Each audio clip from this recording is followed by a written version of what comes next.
Hi everyone, welcome to week 2 of, I guess you could call it literally closed door Wing Chun training. So last week I touched on a few little things to work on at home. I thought I'd talk this week, since we're looking at something that might be more long term, about long term ideas to maintain your Wing Chun. Because what we don't want to do is we need to keep ourselves occupied, and we need to keep the mind interested and the body working. So I'm going to go through several things that you can maintain on a daily or at least semi-daily basis to keep yourself going. So the first thing is forms. So forms are ready-made sitting there for solo training when you don't have a partner or even a wooden dummy or anything else. You don't need anything to train forms. And the first thing you should do is always train Sui Nim Tao every day. There are different ways to train Sui Nim Tao and keep yourself interested, but I would say at the moment the best thing you can do is train it every day for the full amount of time, or at least as long as you can do. So you want to aim for 20 minutes, and if you've got lots of time on your hands, you can see if you can build that up. So Sui Nim Tao is going to do lots of things, as well as keeping your core strong in your Wing Chun, the foundation strong. It's also going to keep your mind strong as well, and make sure that your Wing Chun fundamentals are there no matter what. You might want to train it to maintain focus, so if you're in one place for one time, to keep yourself mentally sort of together, focusing exercises can be good. So I tend to combine mine with Zazen or Zen meditation, but you can certainly do Sui Nim Tao on its own. So what I'd recommend is, when you're training to work on the focus, is as you're going forward with each arm, try and maintain a really clear, pristine point of focus on the elbow point as it goes forwards, and try and concentrate on the journey of the elbow point. So rather than just letting it go, just try and concentrate, and so on each point of the journey you're aware of the elbow point all the way till you get to your fixed elbow distance here. And then as you do Hun Sao and change into Wu Sao, you're aware of that movement out, and as it comes back you are drawing back from the elbow, still keeping forwards. And do this slowly, and make sure the breathing is deep, as we've talked about before, so you're putting the breath down to the belly, just below the dantian, and try and do that every day. That's the foundation of your Wing Chun solo practice. And then you can go through the other forms if you know them, Chum Kyu and Buji, and you can work on sections of those. And as well as going through the form in its entirety, you can also drill parts, particularly with something like Chum Kyu and Buji. You can sit and drill the first part of Chum Kyu and really work on getting the mechanics right. And this all translates into part work later. So you might think that concentrating on the elbow point and trying to relax is not necessarily going to be practical, but it will be practical because you're learning to focus and keep your concentration, which is absolutely vital, whether you're training with a partner or you're playing a game of Chi Sao or it's any form of altercation. Having that focus is really critical, and I found working on it with you could call it a meditational aspect, really helped when everything's going really fast, and after playing Chi Sao or you're dealing with some fairly heavy going application, just maintaining that focus is really, really beneficial and helpful, particularly with the controlled deep breathing as well. So apart from practicing your forms, the next thing to do is, as I mentioned before, is drilling. So you want to keep your tools sharp, so whether you have a dummy or not, but keeping your tools sharp every day is really important, whether it's on dummy or in the air. Keep them all sharp, and feel free to mix it up. So just because I haven't taught you a particular combination of techniques doesn't mean to say it won't work. So don't just do Tan Sao, do Tan Sao, Gan Sao. Maybe you want to do Gan Sao, Fak Sao, do Bong Lap, finish with Fak Sao, do Bong Lap, finish with a punch, do Bong Lap, finish with a palm strike. You can do Bong Lap, say finish with a palm strike and then step forwards. So all sorts of footwork you can think of to mix it up. But when we do it in class, I tend to measure 30 to 50 each. So if you're practicing one technique, do 30 to 50 each.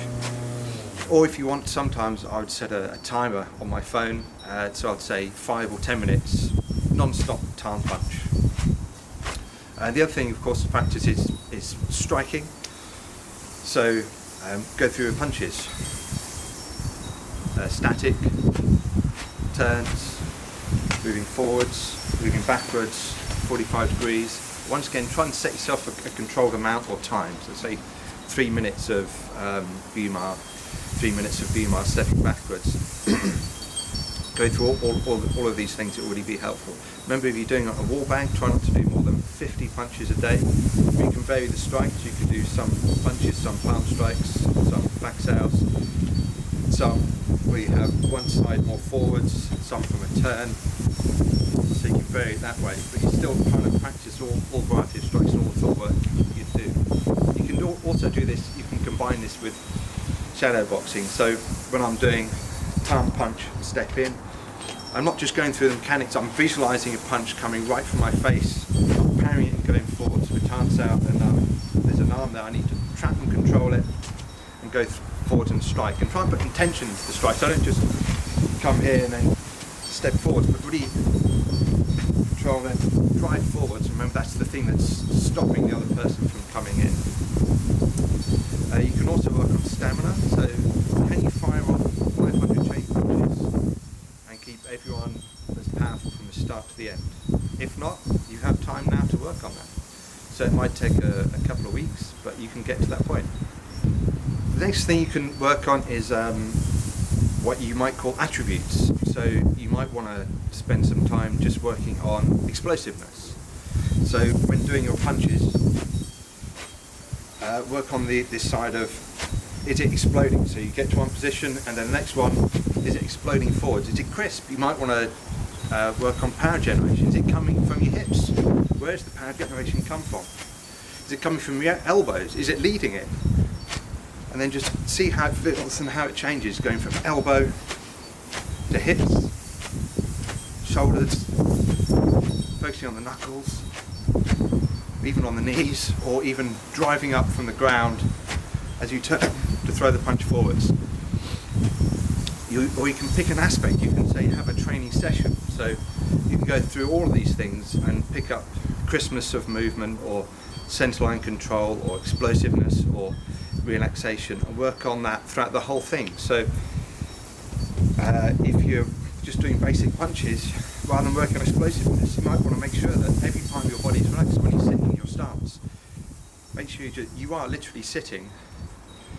You put your hands forwards and just feel, have I got any tension in the body? Where is it? And just release it. Odds are you have some tension somewhere. Everyone does. As soon as they do any sort of position, there's always more relaxation to do. So feel it, release it, throw a punch. Feel it, release it, throw a punch. You can do this through Sui Nim Tao as you go forwards. Because you're doing it so slowly, you have time to appreciate what's happening in your body. What's happening in this shoulder? Is it tensing up because my arm's going forwards? Try and do Sui Nim Tao in front of a mirror as well. It's really telling, because a lot of people do Sui Nim Tao. The first thing you see is this. Shoulders coming up. I should be back. I should be sitting relaxed. Where's my centre of gravity? Is it in the middle? So all of these things that we pick up in class, you can self-regulate and make a theme of your whole training session. So that's what I'd say are the keys to maintaining solid practice. So forms, with Sui Nim Tao being the most fundamental and important. Just because you move on to doing Chum Kyu and VG and dummy and knives, it doesn't mean to say you stop Sui Nim Tao. It continues while you add everything on top, which is why this foundation is strong. You can't go throwing all these other things on it. It doesn't work that way. So forms, with Sui Nim Tao being the foundational one. Drills, and that includes all your basic hand shapes, and every combination of footwork you can think of, and it can also combine with shadow boxing. And then strikes on a wall bag and in the air, and stamina.